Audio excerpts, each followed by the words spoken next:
여러분, 최근 중동 지역에서 들려오는 휴전 협상 소식에 혹시 이제 곧 주유소 기름값이 좀 떨어지겠구나 하고 기대하셨나요? 안타깝게도 오늘 그 기대에 찬물을 끼얹는 이야기를 좀 해보려고 합니다. 보통 전쟁이 끝나거나 휴전이 성사되면 지정학적 리스크가 해소되면서 국제 유가가 안정화되는 것이 경제학의 기본 상식이죠. 하지만 지금 중동에서 벌어지고 있는 상황은 과거의 공식과는 완전히 다르게 흘러가고 있습니다. 전문가들 사이에서는 휴전 도장이 찍혀도 당분간 예전 같은 싼 기름은 구경하기 힘들 것이라는 우울한 전망이 지배적입니다. 도대체 왜 이런 현상이 벌어지고 있는 걸까요? 오늘 우리는 뉴스 표면에는 잘 드러나지 않는 중동 산유국들의 처참한 현실과 그로 인해 다가올 끔찍한 고유가 장기화 공포에 대해 아주 깊숙하게 파헤쳐보겠습니다. 가장 큰 원인은 바로 인프라의 철저한 붕괴입니다.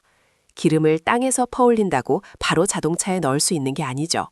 원유를 채굴하는 시설, 불순물을 걸러내는 1차 정제시설, 그리고 이것을 항구까지 보내는 수백 킬로미터의 송유관, 마지막으로 초대형 유조선이 접안할 수 있는 항만시설까지 이 모든 것이 하나의 거대한 톱니바퀴처럼 완벽하게 맞물려 돌아가야만 글로벌 시장에 기름이 공급됩니다.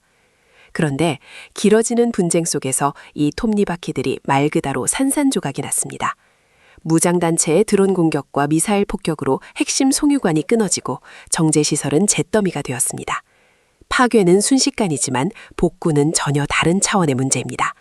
수천억 원이 들어가는 거대한 정유탑을 다시 세우고 사막 한가운데 끊어진 송유관을 이어비치려면 부품 조달부터 시작해 최소 수년의 시간과 천문학적인 자본이 필요합니다. 즉, 휴전이 성사되어 이제 기름 좀 팔아볼까 해도 물리적으로 기름을 실어나를 파이프와 항구가 사라져버린 기막힌 상황인 것입니다. 여기에 상황을 더욱 악화시키는 숨은 요인이 있습니다. 바로 지난 몇 년간 누적된 석유 인프라 투자 가뭄입니다.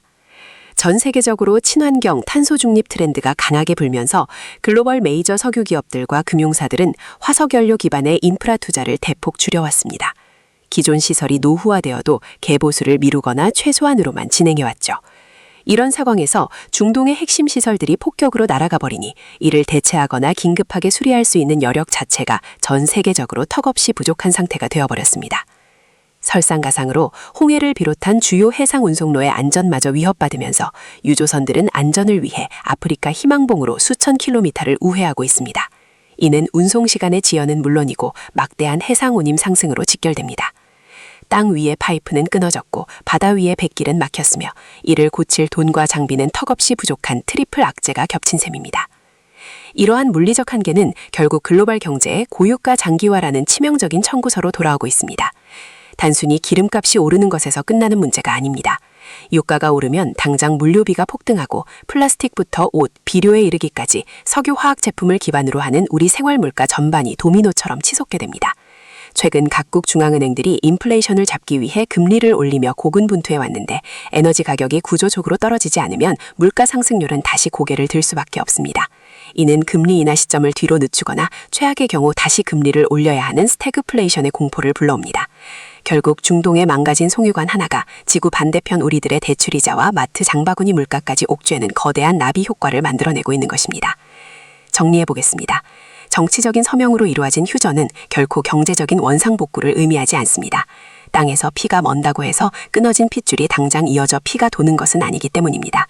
중동에 파괴된 석유 인프라가 재건되고 글로벌 공급망이 정상화되기까지는 우리가 생각하는 것보다 훨씬 더 길고 고통스러운 시간이 필요할 것입니다. 이제 우리는 전쟁이 끝나면 유가가 안정될 것이라는 과거의 환상에서 벗어나야 합니다. 당분간 고유가가 일시적인 현상이 아닌 구조적인 뉴노멀로 자리 잡을 가능성에 대비해야 할 때입니다.